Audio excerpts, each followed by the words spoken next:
Isa na yata sa mga pinakamahirap na maranasan yung ma-depress, yung matinding pagkabalisa at lungkot, at ito ay madalas hindi lang nadadaan sa isang panggagamot, kundi maraming approaches.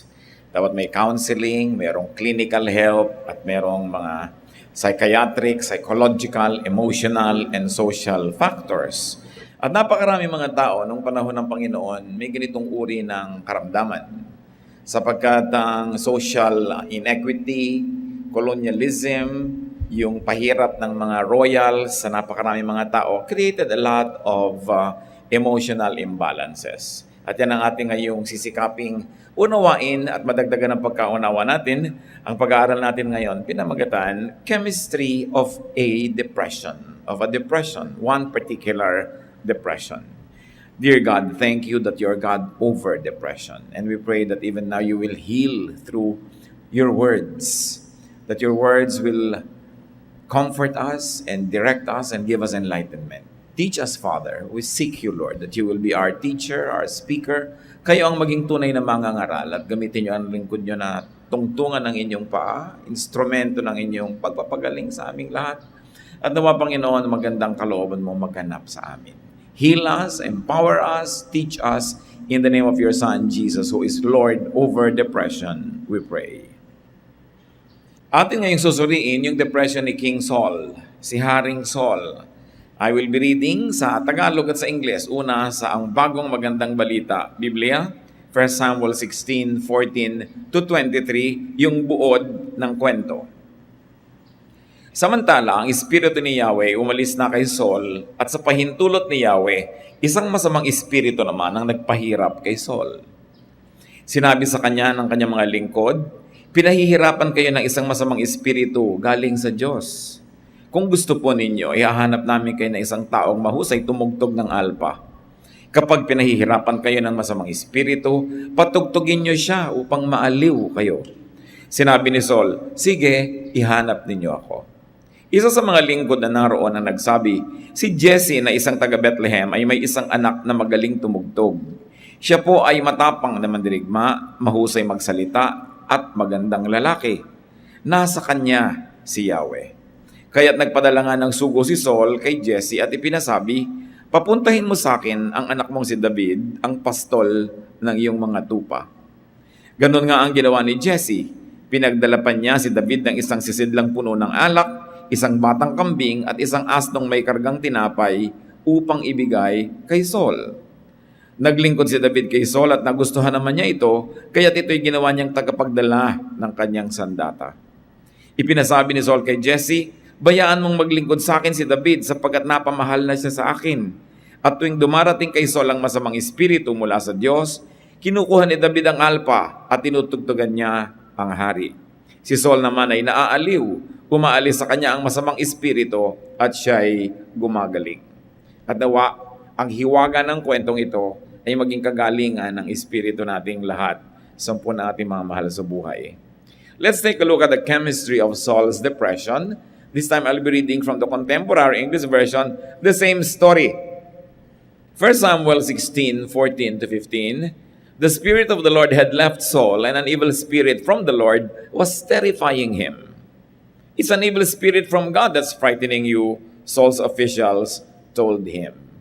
So this depression had a frightening factor. Natatakot siya. Alam niyo yung mga nade-depress, minsan may kinakatakutan na hindi maintindihan kung nasa paligid. Ba't ka natatakot? Hangin lang yan, kwarto lang yan. Ba't ka natatakot? Kasi mayroong spiritual factor kumisan.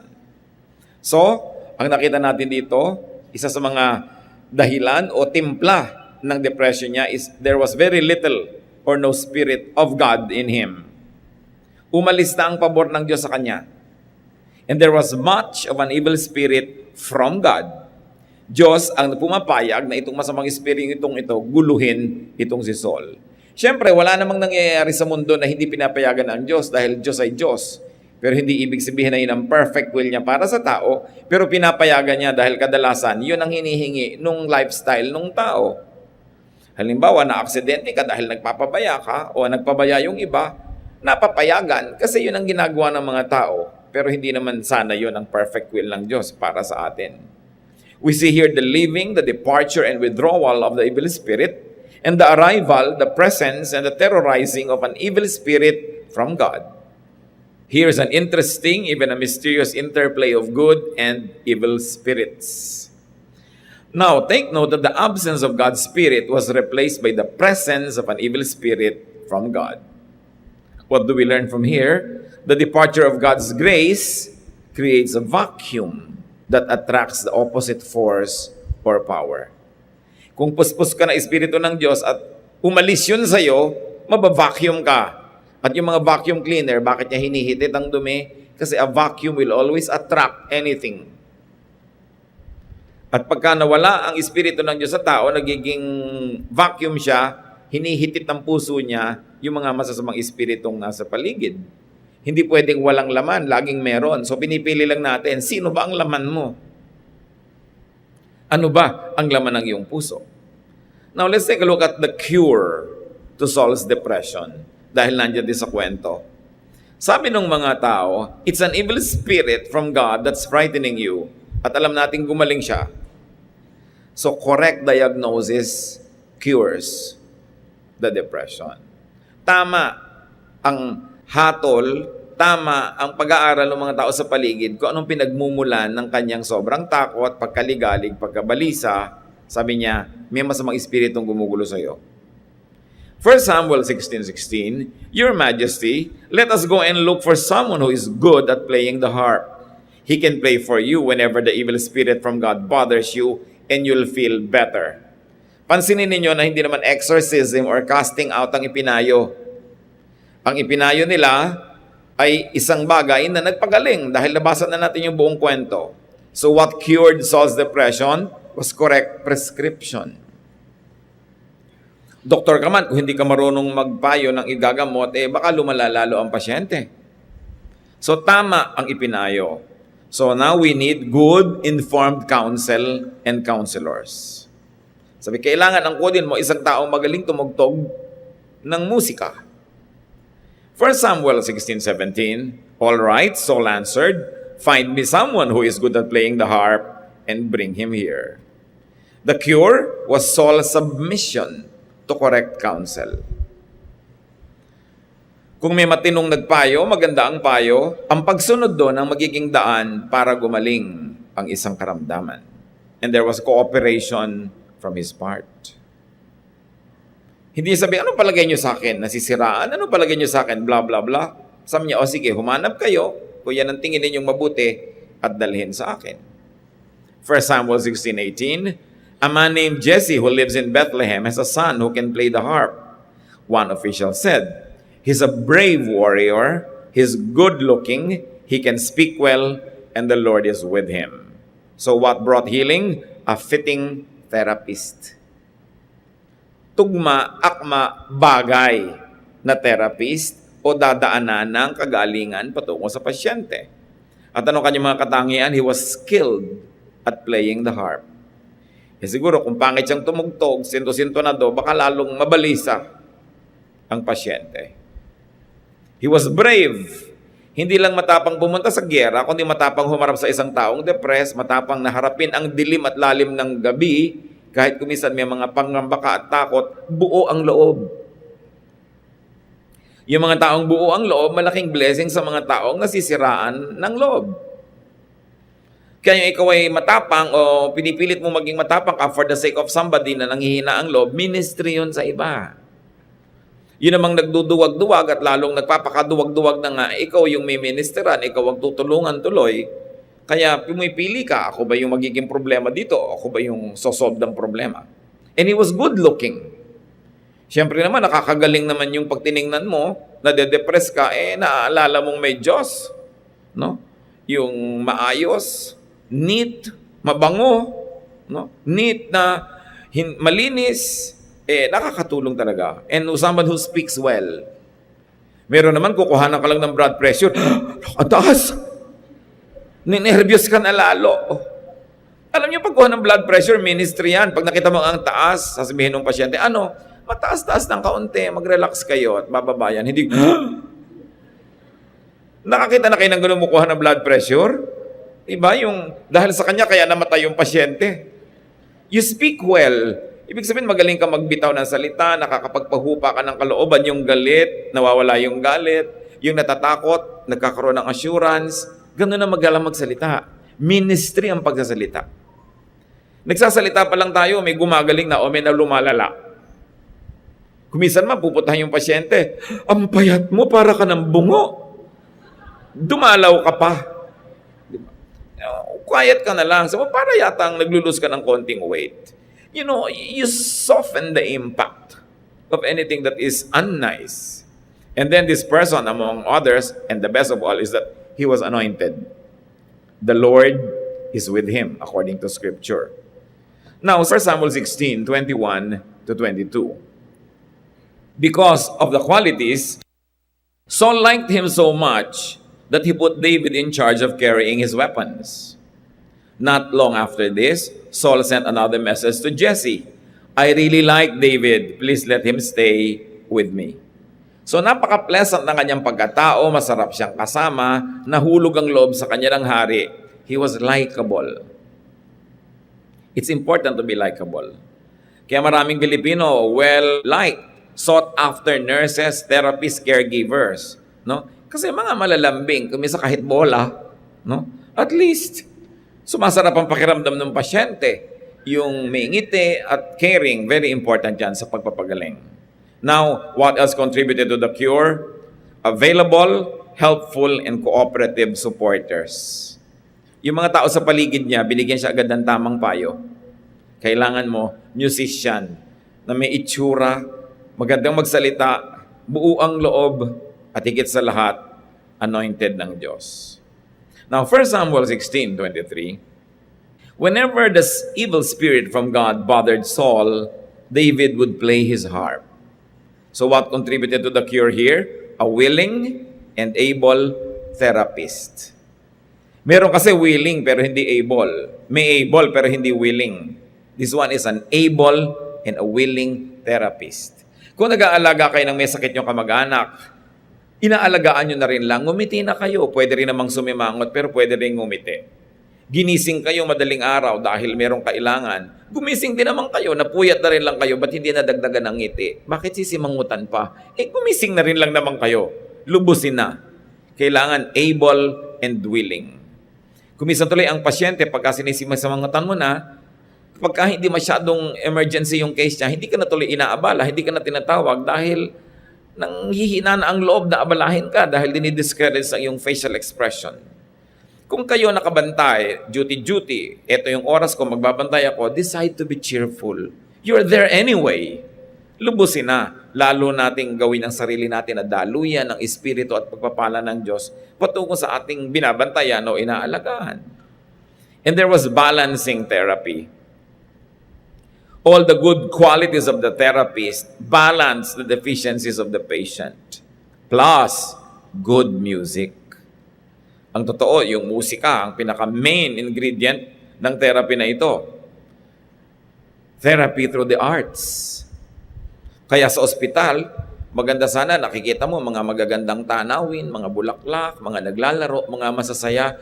Kumisa naman sa ospital, yung pag nakapakong Kristo, makikita mo sa harap mo. No? Although ipinapaalala sa iyo na oo, namatay siya para sa iyo, pero kamatayan pa rin yung kaharap mo kahit pa nga 3 araw lang yun na naganap sa kanya. Kaka-depressed. Dapat magagandang tanawin, magandang tugtog. No? Hindi yung iyakan sa tabi, may namamatay pala sa tabi mo. Nakaka-stress yun. No? O may ubo ng ubo-ubong gabi, hindi mo malaman kung maaawa ka o maiinis ka na dahil puyat ka na rin. Kaya napakahalaga na nakakapagpahinga yung may sakit. Napaka-importante na kung kinakaya natin, mag-ipon-ipon ka naman para pag napa-hospital ka, medyo tahimik yung kakalagyan mo. Meron pa akong kilala, pumipili siya ng kwarto. Halimbawa, o-operahan siya o matagal siya sa ospital. Ang pinipili nilang paglagyan sa kanila at ipinapakiusap nila, yung maternity floor. Kasi yun lang ang floor sa ospital na masaya. Lahat ng dumadalo, may dalang lobo, mga bulaklak, kasi may nanganak, masaya. Kesa yung mga ibang floor na talaga namang puro iyakan ang nadidinig mo, nakakadagdag sa yung depression. And very importantly for Saul, there was companionship of someone likable. Alam niyo yung companionship, napakalaking ministry para magawa mo sa isang hari, sa isang gobernador, sa isang presidente, sa isang matatawag nating VIP o makapangyarihang tao. Why? Because the court, the royal court, the seat of power is a snake pit. Ang daming nakapaligid sa makapangyarihang tao na mga traidor. Ang daming nakapaligid na mga oportunista. Ang daming nakapaligid na ng bobola lang. Kumukuha lang sila ng gusto nila. So yung people at the top, those who are isolated, need good, relaxing company. Kung ikaw ay taong makapangyarihan, sa yes mo o sa no, nabubuo na sisira ang mga pangarap. Sa yes mo o sa no, nagkakapera yun, nawawalan yun ng pera, napopromote yun, nadedemote yun. Halos wala ka ng pagtiwalaan at hindi ka na makarelax kasi halos lahat ng taong lumalapit sa'yo, merong gustong makuha. At isa marahil yun sa nagdagdag sa depression ni Saul. Hindi naman siya sanay maging hari, hindi naman siya coming from the nobility. Karaniwang tao lang, napiling maging hari. Tapos biglang nawala yung mga malalapit niyang mga kaibigan, nalagay siya sa royal court, naligid siya ng mga general, naligid siya ng mga ministro, na may kani-kanyang mga agenda sa buhay, na-isolate ang mga taong makapangyarihan. Kaya kung ikaw ay kabilang sa mga mangilan-ngilan na at ease siya sa'yo, ministry yun. At yun ang nangyari, nahulog ang loob nitong si Saul kay David, at is na siya. Kaya sabi niya sa tatay, huwag mo na munang tatawagin pabalik ha, dito na muna siya, napamahal na sa akin. At yung ministry pa lang ng presence doon ni David, tumutulong na para gumaling si Saul. Kasi nakakapagtiwala siya to the point na yung si David na pinagdadala niya ng kanyang mga sandata. Yung may weapon mo na hawak ng iba tapos katabi ka na pwedeng gamitin laban sa'yo, pagtitiwala yun. Yun lang ikaw ay napagkakatiwalaan, kahit wala ka pang ibang ginagawa, nagmi-minister ka na, kasi nakaka-relax yung may nasa sandalan na pagkakatiwalaan. He was not a threatening companion. Hindi katulad ng iba, nandun lang, tapos pag may nadinig, ipapamalita sa iba. O kaya, nandun lang para may hingin. O nandun lang para magsumbong o manira sa iba. Kaya yung mga taong matataas ang mga katungkulan sa buhay, mga paranoid. Pag may nadidinig, halos ayaw maniwala. Ano kaya ang gusto niya? Bakit siya lumalapit sa akin? Ba't siya nagre-regalo? Anong pabor ang hihingin niya na kapalit nito?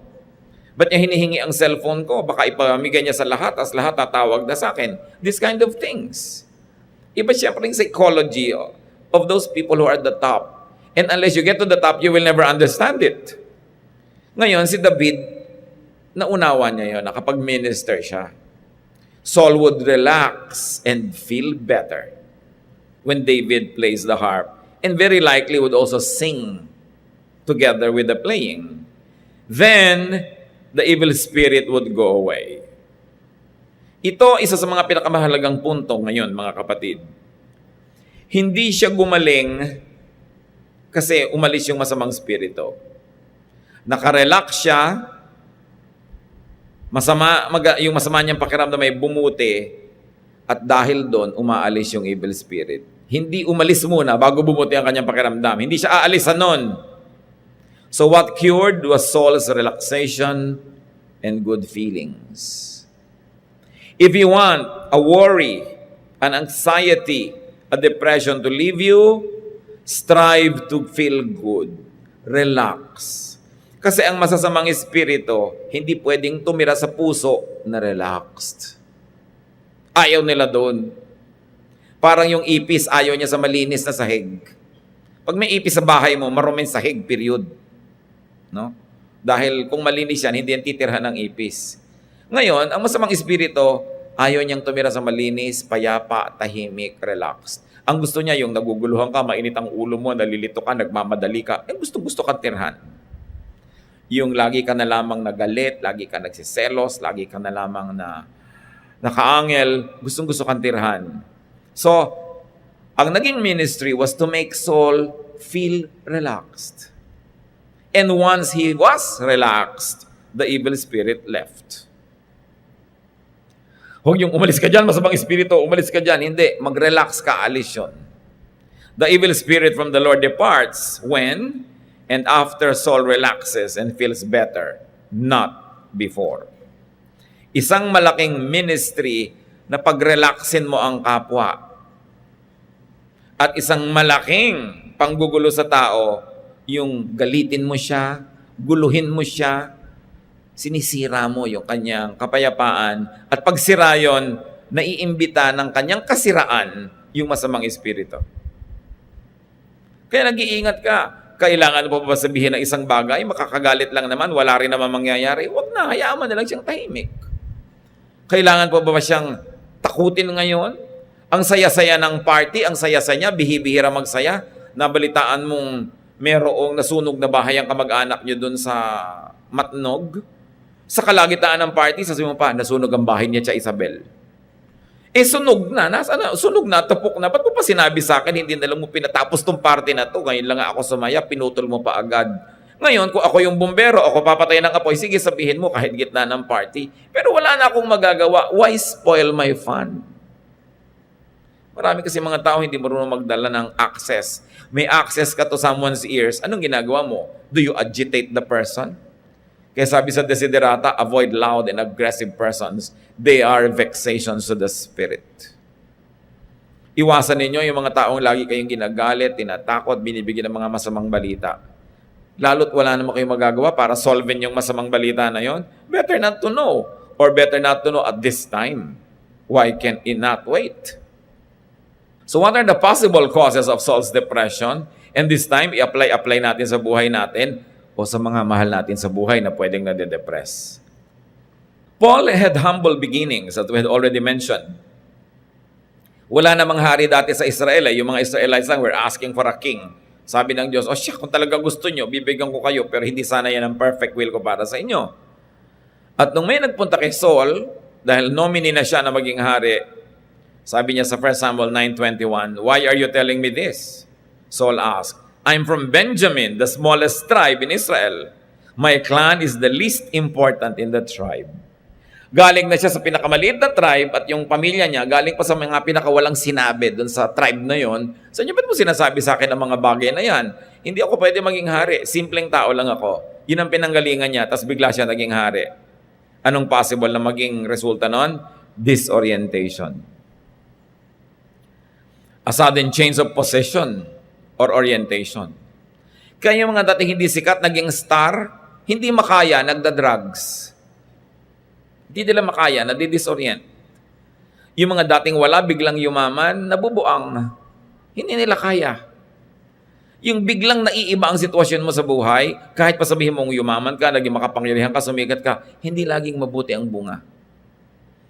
Kaya nga kung minsan, yun ang hinihiling mo, hindi binibigay sila ng Diyos, bakit ka magpapasalamat pa rin? Kasi alam niya, hindi mo kaya. Masisira ka lang pag nakuha mo. Parang 10 watts ka na bombilya, 1 million volts, ang papadaanin mo sa'yo, di mo pupundi ka lang, wag na. At yan, isa sa mga nangyari sa kanya yan. It's possible that it was a sense of disorientation. Ano pa ang mga nagdagdag sa buong buhay niya, kaya he lived a life of depression? 1 Samuel 18:6-8. David had killed Goliath. The battle was over and the Israelite army set out for home. Si Saul ang hari, si Goliath, sina-challenge silang lahat, walang lumaban. Si David lang na binatilyo ang lumaban at napatay niya si Goliath. As the army went along, women came out of each Israelite town to welcome King Saul. They were singing happy songs and dancing to the music of tambourine and harps. They sang, "Saul has killed 1,000 enemies. David has killed 10,000 enemies." This song made Saul very angry, and he thought, they are saying that David has killed 10 times more enemies than I ever did. Next, they will want to make him king. So another possibility why he became depressed, jealousy and envy. Nagselos na siya kay David, nainggit pa siya sa mga accomplishment. Ito naman kasing mga babaeng ito, ang dami-daming makakanta. Di ba? Sila ang pinagmulan ng gulo na to eh. Saul the king has killed his 1,000, David has killed his tens of thousands. Di ka nga ba may insecure nun? Maraming ganyan mga kapatid Di ka man nainggit sa kapatid mo, may bahay na, ikaw wala pa. Yung mga ganyan mga pinsan. Sa office, na-promote na naman si napag-iwanan ka na. Una ka pa dito dyan. Yung mga ganon, mga agents from hell. Dadating sa'yo, guguluhin ka, magiging uneasy ka, unhappy, jealous, and envious. Sabi mo sa akin, masamang espiritu, lumayo ka sa akin. Pag kami nang gaganyan sa inyo, dahil yun ang masamang espiritu. Nagsusulsol, nagpapainggit sa inyo. No? So, jealousy and envy can destroy a personality. 1 Samuel 18, 1-4, from the New International Version, this particular verses, si Jonathan, anak ni Haring Saul, crown prince, dapat siya ang magmamana ng trono, naging matalik na kaibigan pa ni David, na pinagseselosan ng anong ama niyang hari. 1 Samuel 18, 1-4, Jonathan became one in spirit with David, and he loved him as himself. And Jonathan made a covenant with David because he loved him as himself. Jonathan took off his robe he was wearing and gave it to David, along with his tunic and even his sword, his bow, and his belt. Heto si Haring Saul, may anak siya si Jonathan, dapat yun ang magmamana ng kaharian. Heto si David, naiinggit na nga si Haring Saul, ibinigay pa nitong anak na Jonathan yung lahat ng symbols of royal office. Ibig sabihin, willing na willing si Jonathan na si David ang maging next king, hindi siya. Ibinigay niya yung mga espada niya, mga balabal niya na sagisag ng kanyang pagiging crown prince. Anong mararamdaman mo ngayon na itong sarili mong anak hindi mo kakampi at kakampi pa nitong taong sa palagay mo ay aagaw ng trono mo? So what contributed to the depression? Isolation and separation from people who mattered, especially family. Marami po mga tao ngayon na de-depress kasi kahit may pamilya, ang feeling nila isolated sila and separated kasi hindi sila paborito, hindi sila mahal, hindi sila binabate, hindi sila nireregaluhan. Nadadagdagan yun over time hanggang mapuno yung puso ng laso ng feeling of isolation and separation. Kaya tayo may pananagutan din not to make people, especially those we have an obligation to be close to and to love, kasi pamilya natin, we should not make them feel isolated. They could be depressed. Ito naman pamilya ni David. Siyempre, isa pang anak na babae, napangasawa pa ni David. Itinago pa ngayon itong babaeng ito sa tatay niya, yung kanyang asawa, nung hinahabol at gustong saktan, parang wala nang kakampitong si Saul. So biglang tingin, para siyang kontrabida, pero ang totoo, biktima siya dito. 1 Samuel 20, 30-31, Saul was furious with Jonathan and yelled, "You're no son of mine, you traitor. I know you've chosen to be loyal to that son of Jesse. You should be ashamed of yourself, and your own mother should be ashamed that you were ever born. You'll never be safe, and your kingdom will be in danger as long as that son of Jesse is alive. Turn him over to me now. He deserves to die." Alam niyo yung ginawa ni Jonathan? Ibinisto yung tatay niya, gusto kang patayin ng tatay ko, so magtago ka na. What would the father feel? Abandonment anxiety. Everybody was leaving him. Kuminsan meron tayong ganong feeling Yun lang asawa mo, mag-a-abroad, meron ka abandonment anxiety. Lalo, hindi ka sure kung ikaw pa talaga yung mahal. O kaya yung anak mo, mag-aasawa, ang feeling mo, iiwang ka. O kaya napamahala sa iyo ang isang kaibigan, mag-a-abroad pa. Lalo tayo ngayon, 10 million OFWs. Everybody is having a sense of abandonment. Gusto man o hindi gusto nung umaalis, yung pa rin ang ending, naiiwan ka. Pwede ka talaga ma-depress dyan. Yung naglalakad ka sa breakwater. O kaya ay nagtitirintas ka, samantalang wala kang buhok. Nakatingin ka lagi sa mga lumulubog na araw. Nangyayari yan, lalo sa maraming paghiwa-hiwalay. What could cause depression? In Saul's case and in ours, constant negative emotions. Kaya pag negative ang emotion nyo, mga kapatid, change the equation. Halimbawa, di ba? 3 plus 1 equals 4. Right? Ayaw nyo ng 4. Bakit 3 plus 1 ang 3 plus 1 kayo? Di magiging 4 din yun. Gawin yung 3 plus 2, 5 plus 7, para huwag maging 4. Ngayon, kung may ginagawa kayo, lagi ang nagiging ending, nalulungkot kayo. Titingnan nyo yung mga picture, nalulungkot kayo. No? Mag-iisip kayo, malulungkot kayo. Mag-iisa kayo sa kwarto, makikinig ng tugtog, malulungkot kayo. Palitan nyo para hindi lungkot ang ending. Change the equation. Huwag kayong gumagawa ng nagpapalungkot. Huwag kayong mag-isip nung nakakatakot. Meron pa nga akong nakausap, gusto daw niya i-cremate siya. Sabi ko, ba't naman kailangan mo i-cremate? Pwede ka namang ilibing. Kung buhay pa ako, di nakulong ako doon sa Ataol. Pati yan inaalala mo. 5 araw ka na nga nakaburol, umaasa ka pang buhay ka pa. Pero, hindi ko naman pwede sabihin, huwag niyang isipin, naiisip niya eh.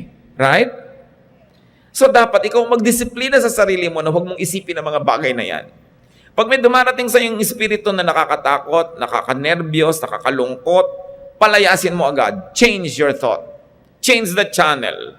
Lumabas ka ng bahay, mag-jogging ka, kumanta ka, maligo ka, mamalansya ka, do something, change the equation. Hindi mo pwedeng alagaan yung lungkot kasi talagang hindi ka niya naiiwan. Kung nalulungkot ka, kung nag-iisa ka sa kwarto, di magsama ka. Walang tao, magsama ka ng mga manok. Kahit sino, magsama ka dyan. So, basta ibahin mo dapat. Huwag kang papayag, kapatid, na yung negative emotion mo nakatira sa'yo. Palayasin mo yan. Kasi sisirain ka niya. But the cause of depression, especially in Saul, was the departure of God's Spirit and favor. Which is probably not what we experience naman. No? Yun ang mga nauna. Genesis 6:5 and 3. The Lord saw how bad the people on earth were and how everything that they thought and planned was evil. Then the Lord said, I won't let my life-giving breath remain in anyone forever. So may pagsasawa din ang Diyos. So hindi ko papayagan na itong espiritu ko nasa tao forever, mamamatay siya. Hindi siya pwedeng mabuhay forever, tas ganyan siya. So ganun din yun, pag laging hirap na hirap yung espiritu ng Diyos na nasa iyo kasi nakakainis yung mga feeling mo, nakakatakot, nakakalungkot, ang ugali mo, ganito, aalisan ka nung anointing ng Diyos. Hindi niya titiisin yun. Ayoko na. At ganun ang nangyari kay Saul, nilayasan siya nung espiritu, at ang lumipat, yung nag-aabang. Sabi niya, umalis lang dito ang espiritu ng Diyos, ako lilipat dito Nilipatan nga. Tuwing inaalisan siya nung anointing presence. Hindi naman permanent may mga moment lang na nawawala yon. Parang tayo din, yung lungkot na parang kumisan hangin na dumadapo lang naman. Yung mga panandali ang mga sobrang depression. Bakit naman kung lungkot-lungkot mo sa gabi, ba't pag umaga na, biglang wala na, iba na uli. No? Sandali lang. Kaya ang mahalaga, pag dumadating ang depression, mga kapatid, lungkot, takot, just survive it. Dahil may bukas at may bukas, merong mamaya at mamaya, maiiba at maiiba yan. Pag naiba na yung lakad ng planeta, yung posisyon niyan, naiba na yung oras, naiba na yung liwanag, maiiba yan. Ang mahalaga, huwag kang sumabit at huwag kang madamage sa oras na yon. Survive it. Change the equation. Think happy thoughts. Perspire, exercise, do something para mawala yung isip mo sa iniisip mo. Lesson dyan mga kapatid, para hindi tayo alisan nung presensya ng Diyos na yon, we should make our heart and mind a suitable temple or sanctuary for God's Spirit. Di ba nililinis mo ang bahay pag may bisita, nililinis mo ang ospital pag may pasyente, linisin mo ang isip mo para yung Diyos doon magtira. Kasi ayaw niyang tirhan yung marumi. Alam nga namang magustuhan niya yon. Could you or someone close to you be depressed? Could you or someone close to you be a candidate for depression? Ang dapat gawin, check your chemistry. Like we check the chemistry of Saul. Is there little or no Spirit of God? You know what you should do. Is there much of an evil spirit from God? You know what you should do. Be filled with God's Spirit. Ephesians 5:18, don't destroy yourself by getting drunk, but let the Spirit fill your life. Punuin mo ang puso mo, ang isip mo ng Espiritu ng Diyos, salita ng Diyos, mga awiting maka-Diyos, mga isiping malinis, mga hangaring maganda, lalayasan ka ng depression. Do not leave space for evil. Ephesians 4:27, don't give the devil a chance. Listen, brothers and sisters. Tuwing galit ka, nagsiselos, naiinggit, stressed, tensed, you are giving the devil the chance. Kaya malapit ako magalit, teka muna, magre-relax ako, hindi ako magagalit. Kasi pag nagalit ako, sasamantalahin ng dyablo. kakapit. Kasi may nakakapitan. Alam niyo yung laro na agawan ng buko na niliguan ng langis? Di ba? Ang hirap kasi wala ka makapitan. Ganun ang taong payapa, tahimik, malinis ang kalooban, hindi mahawakan ng dyablo. Walang mahawakan eh. Pero ito ikay may galit, may inis, may sumpong, may kung ano, may mga lumalabas na mga parang hawakan dyan. Hawak na hawak ka, controlled na controlled ka. Kaya sabi, don't give the devil a foothold. Control yourself. Huwag kang magpapandaya. Avoid disorientation. Kung sumisikat ka, yumayaman, stay grounded. Para hindi ka malito. Avoid jealousy and envy. Appreciate what God gives you. Appreciate what God gives to others. Avoid isolation and separation from people and family, which means we should be pleasant so people don't leave you. And very importantly for us who are not depressed, give companionship. Huwag niyong babaliwalain ang depression ng iba. Nalulungkot ako eh. Ba't ka naman nalulungkot? Ang saya-saya nga. Nalulungkot siya. Irespeto mo yung feeling niya. Hindi mo pwedeng baliwalain yon. Ba't ka natatakot sa ipis? Ipis lang yan. Tapos tatapakan mo pa yung ipis, dudurug-durugin mo pa sa harap niya. Takot siya. Ikaw hindi. Pasalamat, hindi ka takot. He will never diminish or minimize the fears of others just because it is not your fear. Every feeling is valid even if it is not your feeling. Yung pang iba, ba't ka na in love dyan? Ang pangit-pangit. Sa in love siya, nagagandahan siya. Valid yung feeling niya kasi yun ang feeling niya. Huwag mong i-assign sa kanya ang feeling mo. Dadagdag ka lang sa depression niya. So, avoid negative emotions. Dapat disiplina eh. Negative emotion. Pagka merong maingay, hindi mo makontrol, sabi mo salamat na lang. Nakakadinig pa ang tenga ko at di ako bingi. Maghanap ka ng maipasalamat para tumahimik ka. Avoid the departure of God's Spirit and favor. And whenever you can, kung hindi hinihingi sa inyo ng tungkulin, avoid the royal court. Huwag nyo laging hangarin, maging sikat, maging mayaman, maging makapangyarihan. Because these positions, if you are not strong inside, can destroy you. Strive to relax and feel good and be happy so the evil spirit could not come or stay. So the evil spirit would go away. Sabi ng Desiderata, strive to be happy. Pagsikapan mo, ipaglaban mong maging masaya. Kasi pag masaya ka, syempre hindi ka madedepress. Hindi ka madaling hawakan ng dyablo. Yung nalulungkot ang mas madaling i-manipulate. Kaya mga kapatid, let's be kind. May nagsasaya, hayaan natin. Hindi yung kumusintunado lang ang pagkanta niya ng my way, babarilin mo na. Hayaan mo na. Diba? Kaya nga siya kumakanta doon at hindi sa recording studio kasi ganoon lang siya kumanta. Pag may nagsasaya, pwede niyong pagbigyan nyo na. Hindi niyo naman alam kung napakaraming lungkot na pinagdanasan niya at ngayon lang sumaya iinisin mo pa. Discipline your mind to think of what makes you feel good. Parang yung kanta ni Julie Andrews sa pelikulang The Sound of Music, yung My Favorite Things. Sabi niya, when the bee stings, when the dog bites, when I'm feeling sad, sabi niya, I simply remember my favorite things and then I won't feel so bad. So isipin niyo yung mga ganon.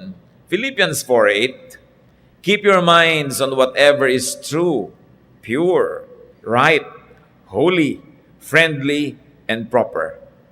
Don't ever stop thinking about what is truly worthwhile and worthy of praise. When you think of your husband, think of what is worthy of praise, not is what is worthy of criticism. Pwede kang pumili kung sasaya ka o lulungkot ka. Ecclesiastes 8:15, so I think we should get as much out of life as we possibly can. There is nothing better than to enjoy our food and drink and to have a good time. Then we can make it through this troublesome life that God has given us here on earth. Sabi ni Solomon, kung may kinakain ka, enjoyin mo. May iniinom ka, inumin mo ng may pasalamat. Have a good time whenever you can. That is the only way to survive this life, which can really, admittedly, be difficult. So, minimize the difficulty by maximizing what is good and happy. Proverbs 15:13, happiness makes you smile, sorrow can crush you. Pwede kang durugin, wasakin, sirain ng lungkot. So huwag ka makikipagkaibigan sa lungkot.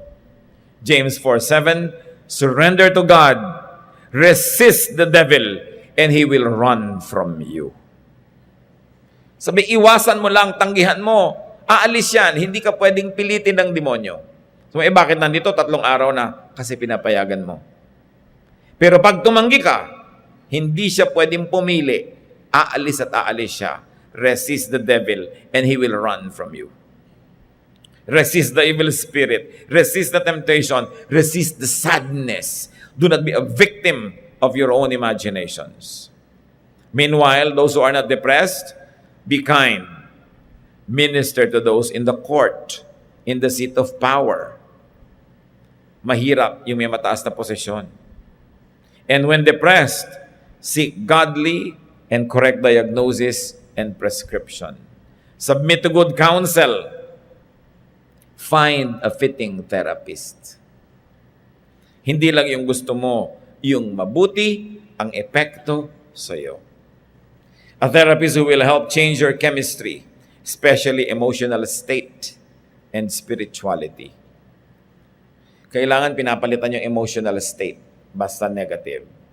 And let's all remember to be a fitting therapist ourselves. Strive to qualify to be a therapist.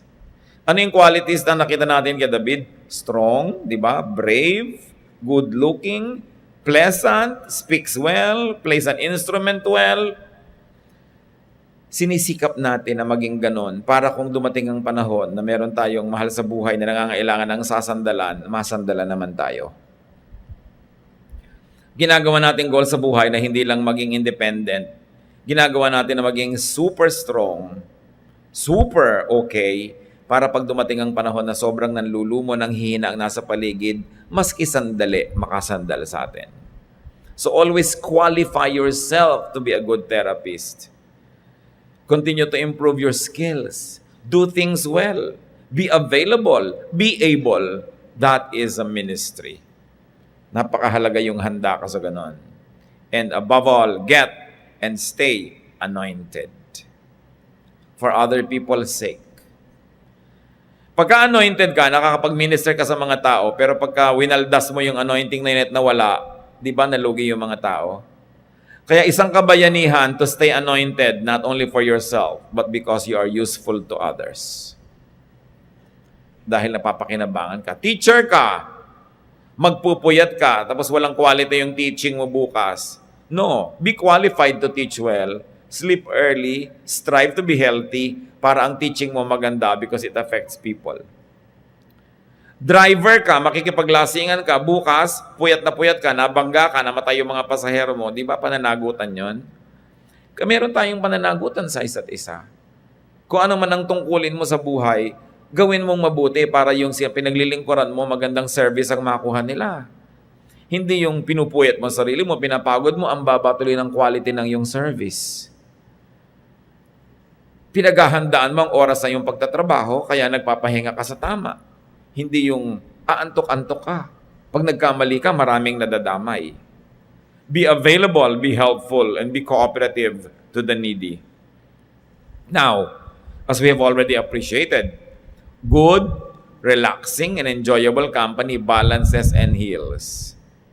Be a good, enjoyable, and healing companion.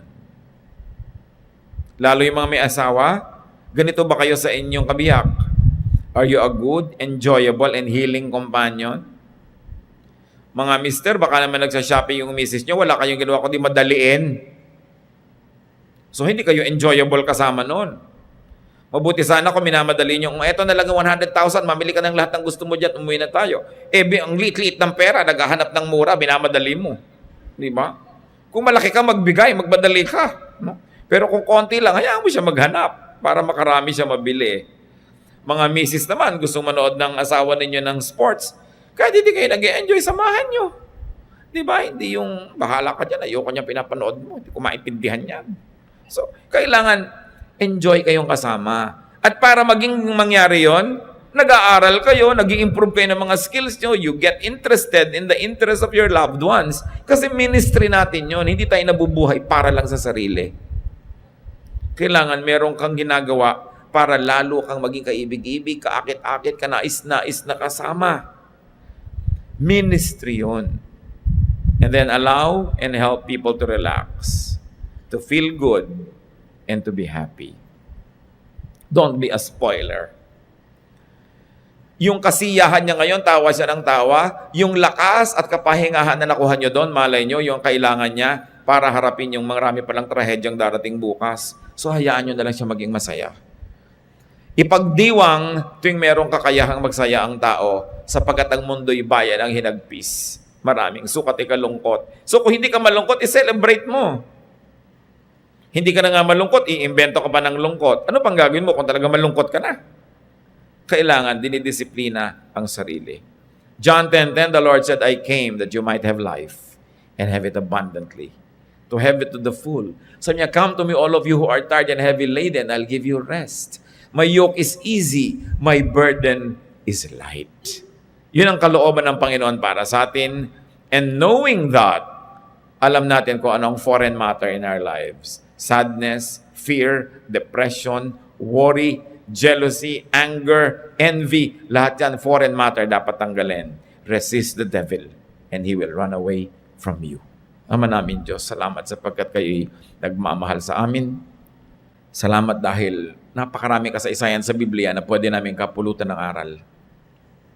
Kung sino man sa aming kalagitnaan ngayon ang may depression, inip, lungkot, pag-aalala, pagkabalisa, in the name of Jesus, we reject all this and teach all of us, O Lord, to do what is practical, so that by our lifestyle and attitude, we will drive away evil spirits from our lives.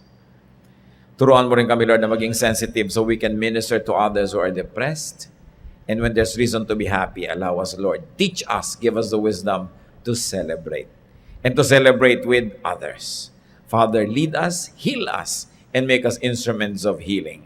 Magbulay-bulay tayo sa mandali, namnamin ang kabutihan ng Diyos, at hanapan ng personal application ang mga katuroang ito.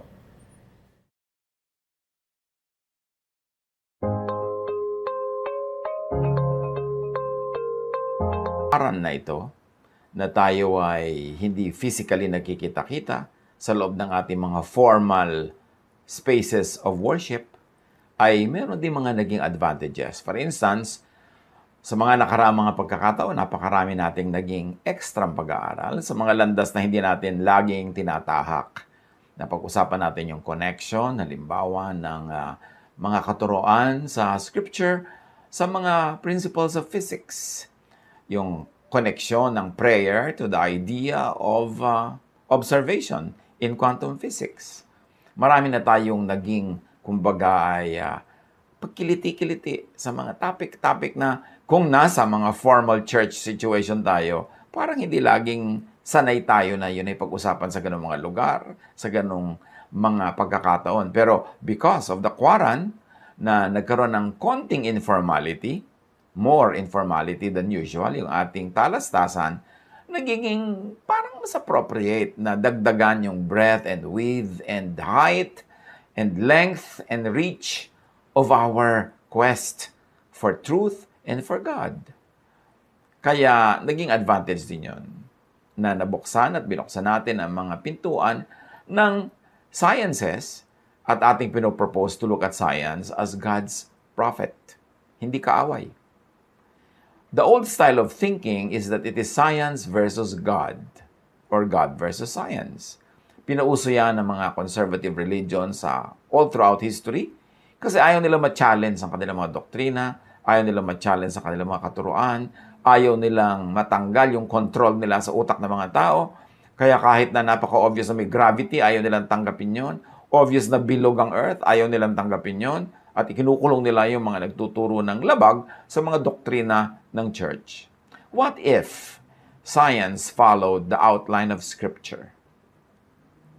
Ang pag-aaral natin ngayon, pinamagatan natin creation in Genesis and in science. Ang paglikha sa Genesis at sa agham or science.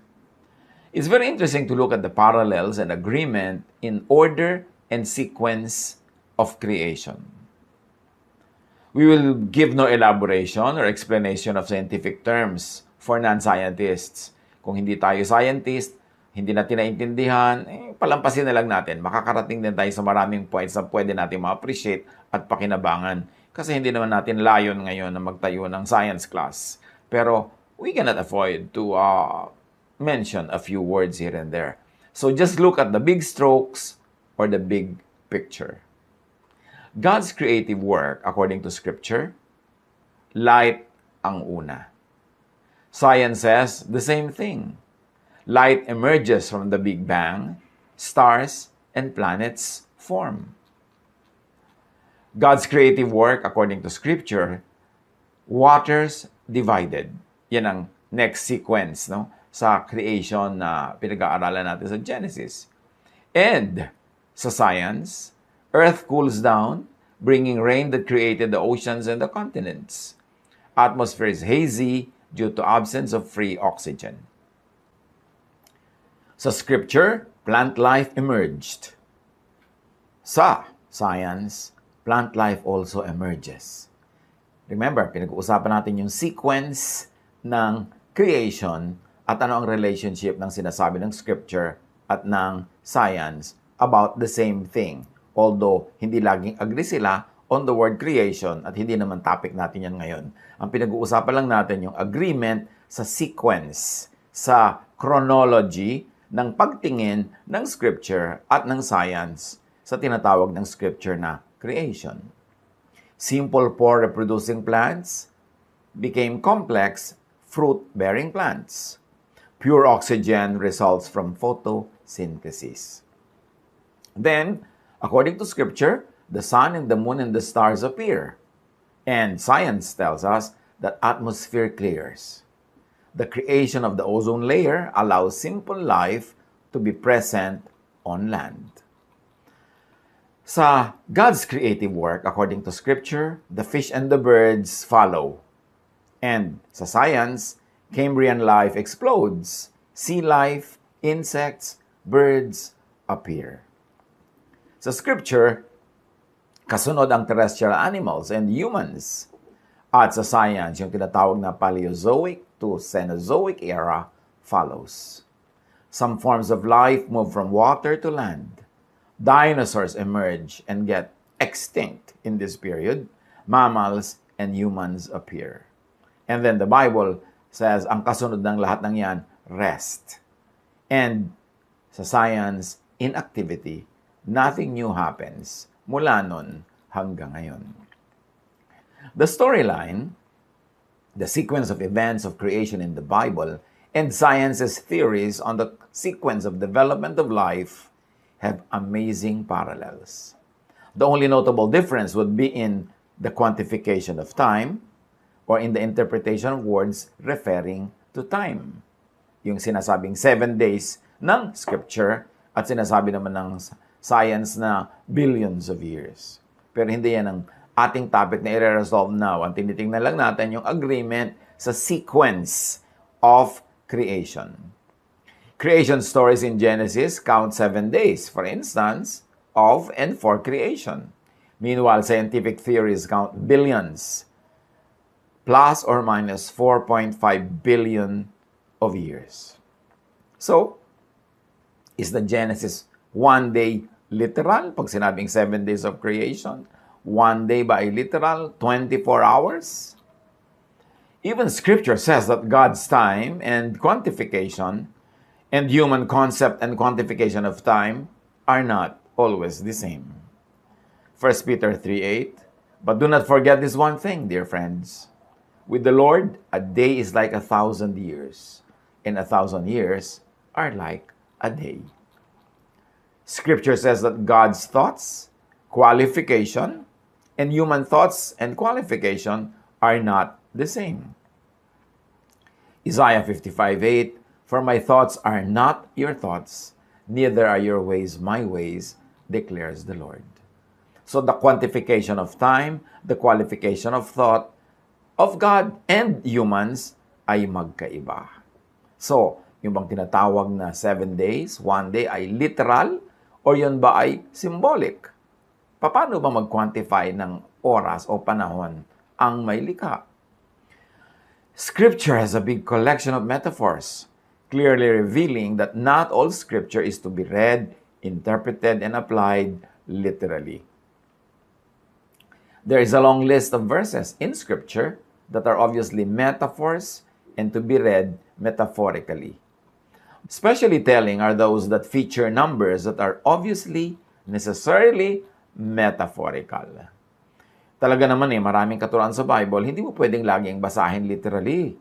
Halimbawa, si Jesus, sinabi niya, I am the door. Wala ka naman gawin mo siyang pinto na may doorknob. Pag sinabi ni Jesus na I am the water, wala ka naman gawin mo siyang H2O. Pagka sinabi na ganito at ganyan, obviously, merong babasahin ka na literal at meron naman symbolic. Kailangan ng pag-aaral, kailangan ng pag-iisip, at kailangan ng guidance ng Holy Spirit to know which is which. Otherwise, the reading, interpretation, and meaning would be absurd and grossly misleading. Halimbawa, yung metaphor ng kasal, Matthew 19:6, so they are no longer two, but one flesh. Therefore, what God has joined together, let no man and let no one separate. So, hindi naman sila naging conjoined twins dahil ikinasal sila at sinabing, now you are man and wife. So, alam natin na hindi literal ang reading noon. At huwag nating ipilit na huwag silang paghiwalayin dahil sabi, let no one separate. Hindi literal. Psalm 69:4, those who hate me without reason outnumber the hairs of my head. But how do you count the hairs of your head unless konting-konting na lang natira? Psalm 139:18, were I to count them, they would outnumber the grains of sand. Obviously, alam natin na poetic ang pagbabasa niyan. Metaphorical, hindi literal. Hindi pwedeng lahat ng verses sa Bible, literal ang reading, literal ang interpretation. Genesis 22:17, I will surely bless you and make your descendants as numerous as the stars in the sky and as the sand on the seashore. So, pagka binasa natin yan, there are only 7 billion people in the world. So much less than the number of the stars. One galaxy alone, the Milky Way, has 250 billion stars. Thus, it is proposed, at least for the time being, to read the 7 days of Genesis metaphorically. For the time being lang, huwag kayong masyado dyang mag-react. Kung gusto nyong literal yan, di literal sa buhay nyo. Pero for now, for the sake of appreciation of some of the details, let's consider to read it metaphorically dahil ang dami-dami namang words and teachings sa Bible na dapat metaphorical ang reading. God is timeless after all. Hindi siya pwedeng i-confine sa human hours, sa hours of the clock. Scripture and science. Ano ang kanilang mga agreement? There are parallels and agreement in order and sequence. So ulitin natin with more details. Yung kanina. Day 1, light. Genesis 1:3-5, sinabi ng Diyos, magkaroon ng liwanag. At nagkaroon nga. Nasiyahan ang Diyos na ito'y mamasdan. Pinagbukod-bukod niya ang liwanag at dilim. Ang liwanag ay tinawag niyang araw at ang dilim naman ay tinawag niyang gabi. Lumipas ang gabi at sumapit ang umaga, iyon ang unang araw. Siyempre, literally, 24 hours yun sa ating planet counting. Pero sinasabi natin, literal ba talaga yung 7 days of creation? We will not settle that issue now. I mean, it cannot be settled now or probably in the near future. But we're only looking at many other possibilities of appreciating Scripture by looking at it from other points of view. So, yung araw na yan ay nalikha. Sa astronomy, ano sinasabi tungkol dyan? Sa paglikha ng liwanag? According to the Big Bang Theory, the universe started out as a tiny point which expanded rapidly, creating the subatomic particles or the very small particles. Photons, the particle of light, were formed. The early universe also birthed the first stars, galaxies, dust clouds. Stars form and explode when they die, giving rise to the formation of new stars and the planets. Day 2, sabi sa Bible, waters divided. Genesis 1:6-8, sinabi ng Diyos, magkaroon ng kalawakang maghahati sa tubig upang ito'y magkahiwalay. At nangyari ito. Ginawa ng Diyos na pumagitan ng kalawakan sa tubig na nasa itaas at sa tubig na nasa ibaba. Langit ang itinawag niya sa kalawakan. Lumipas ang gabi at sumapit ang umaga, yon ang ikalawang araw. Again, if you want to be literal, second day. Astronomy says that when the solar system settled into its current layout about 4.5 billion years ago, Earth formed when gravity pulled swirling glass and dust to become the third planet from the Sun. Like its fellow terrestrial planets, Earth has a central core, a rocky mantle, and a solid crust. Kahit sa grade 3 or grade 2, pinag-aaralan na yan. During the early formation of the Earth, it was still hot. Volcanoes were constantly erupting. Over time, the hot Earth cooled down. Volcanic eruptions filled the sky with water vapor, which fell as rain, creating the oceans and the continents. The atmosphere was mostly composed of carbon dioxide and nitrogen because of eruptions. Now, during this time, the sky was hazy since no free oxygen was present yet. Day 3, day ng mga plants. Sa Genesis 1:11-13, magkakaroon sa lupa ng lahat ng uri ng tumutubong halamang nagkakabinhi at mga punong namumunga. At nangyari ito. Tumubo nga sa lupa ang gayong mga halaman. Nasiyahan siya ng ito'y mamasdan. Lumipas ang gabi at sumapit ang umaga, ito ang ikatlong araw. Sabi naman ng biology, during the Archean era, the Earth's crust had cooled enough to allow the formation of continents and the beginning of life on Earth. Algae started to flourish about 3,800 to 2,500 million years ago, according to biology. Photosynthesis converted carbon dioxide into free oxygen, which made the atmosphere transparent. Over time, luminaw ang papawirin kasi nahawi ang mga nakakatakip ng liwanag. Plant life developed in several stages because of that. It began with simple plants like ferns that use spores to reproduce. Plant life became more complex, bearing seeds, cones, and fruits. Day 4, the moon and the stars, and the sun. Sabi ng Genesis 1:14-19, sinabi ng Diyos, magkaroon ng mga tanglaw sa langit upang mabukod ang araw sa gabi. Ito ang magiging batayan sa bilang ng mga araw, taon at kapistahan. Mula sa langit, ang mga ito ay magbibigay ng liwanag sa daigdig. At gayon nga ang nangyari. Nilikha ng Diyos ang dalawang malalaking tanglaw, ang araw upang magbigay ng liwanag sa maghapon, at ang buwan upang tumanglaw kung gabi. Nilikha rin niya ang mga bituin. Inilagay niya sa langit ang mga tanglaw na ito upang magbigay ng liwanag sa daigdig. Tumanglaw kung araw at gabi, at magbukod sa liwanag at dilim. Nasiyahan ng Diyos nang ito'y kanyang mamasdan. Lumipas ang gabi at sumapit ang umaga, iyon ang ika-4 na araw.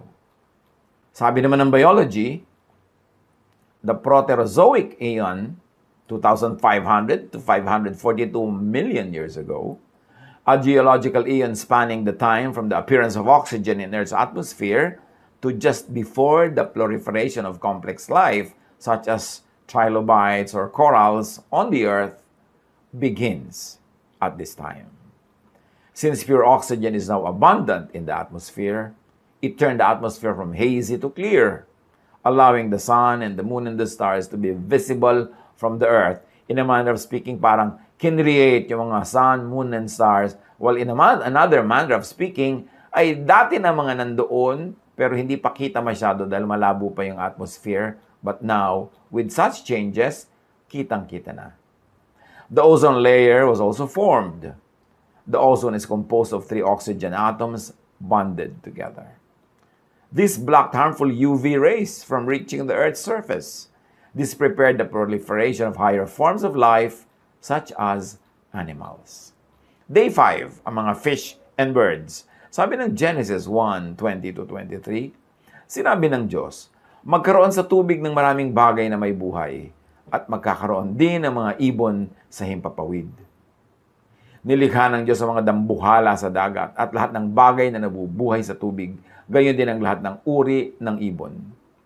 Nasyahan ng Diyos nang ito'y mamasdan. Pinagpala niya mga ito at sinabi, magpakarami ang lahat ng bagay na nabubuhay sa tubig at punuin ang karagatan. Magpakarami rin ang mga ibon at punuin ang daigdig. Lumipas ang gabi at sumapit ang umaga, yun ang ikalimang araw. So ano naman ang sabi ng biology? Cambrian explosion of life happened, or the Cambrian radiation, that happened approximately 541 million years ago, when all major animals appeared. The event was accompanied by a major diversification of other organisms, from single-celled animals to multicellular. O yung mga laging absent sa biology noon, hayaan nyo na, may mapapala rin kayo maya-maya. Magtyaga kayo dyan. Kailangan nating tingnan ang Panginoon, ang pagkakakilala natin sa Panginoon, ang creation from many angles. Let us enrich our minds and our spirits. Sa day 6, mammals and people naman. Genesis 1:24-26, sinabi ng Diyos, magkaroon ng lahat ng uri ng hayop sa lupa, maamo, maiilap, malalaki, at maliliit. At gayon nga ang nangyari. Ginawa nga niya ang lahat ng ito at nasyahan siya ng ito'y kanyang mamasdan. Pagkatapos sinabi ng Diyos, ngayon, likhain natin ang tao ayon sa ating larawan, ayon sa ating wangis. Sila ang mamamahala sa mga isda, sa mga ibon, sa himpapawid, at sa lahat ng hayop, maging maamo o mailap, malaki o maliit. Ang biology naman, ang sabi, the period Paleozoic era moves to the Mesozoic era. Life began to move from the seas to dry land 350 million years ago. Because of the abundance of plant life and oxygen, large land-dwelling animals, for instance like dinosaurs, appeared together with all terrestrial animals. Sa Cenozoic era, mga 65 million years ago until the present, that was a time when the eradication of about half of all animal species and all dinosaurs, excluding the birds, happened. Maraming nawalang life nung panahon na yan. Massive extinctions have ended several periods and initiated the Cenozoic era. Now, the age of lizards, nakasali dyan ng dinosaurs, ended. And the age of the mammals started. Grasslands appeared together with all the modern mammals. Humans appeared. It is amazing kung paano parallel yung sequence ng pagdating ng mga life forms dito sa balat ng lupa, as the scriptures say, and now as science theorizes. Agring-agree sila sa sequence. Hindi natin sinasabing agree sila sa counting of the days as literal or symbolic. Ibang issue yan. Hindi natin sinasabi yung mga ibang issues, kundi ang pinag-uusapan natin, ang agreement, ang parallelism ng sinasabi ng Scripture tungkol sa sequence of the arrival of the life forms on earth at ang sinasabi ng science tungkol dito. So kung titingnan natin ang isa pang illustration, sa day 1, light. Sabi ng Scripture at sabi ng science, light emerges from Big Bang, stars and planets form. Now sa day 2, Scripture says waters divide, and sa science, earth cools down, bringing rain that created the oceans and continents. Atmosphere is hazy due to absence of free oxygen. So, number 3, sabi ng Scripture, plant life emerges. Sa science naman, plant life emerges, simple pore-producing plants to complex fruit-bearing plants appear. Pure oxygen results from photosynthesis. Day 4, sabi ng Scripture, the sun, the moon, and the stars appear. Sabi naman ng science, atmosphere clears. Creation of the ozone layer happens, and it allows simple life to be present on land. Heavenly bodies become visible. Day 5, sabi ng scripture, fish and birds appear. Science says, Cambrian explosion of life happens, sea life, insects, birds appear. Sabi ng scripture, day 6, terrestrial animals and humans appear. Sabi ng science, Paleozoic to Cenozoic era happens. Some forms of life move from water to land. Dinosaurs emerge and get extinct. Mammals and humans appear. Magkamukha ang sequence. Very interesting. Again, with feelings. The Genesis story showed how God began with creatures of a lower order. Yan ang tawag ng science doon. And over time, animals of a higher order were created. At the highest level, per science and scripture, were human beings with the elements, structures, and qualities found in animals.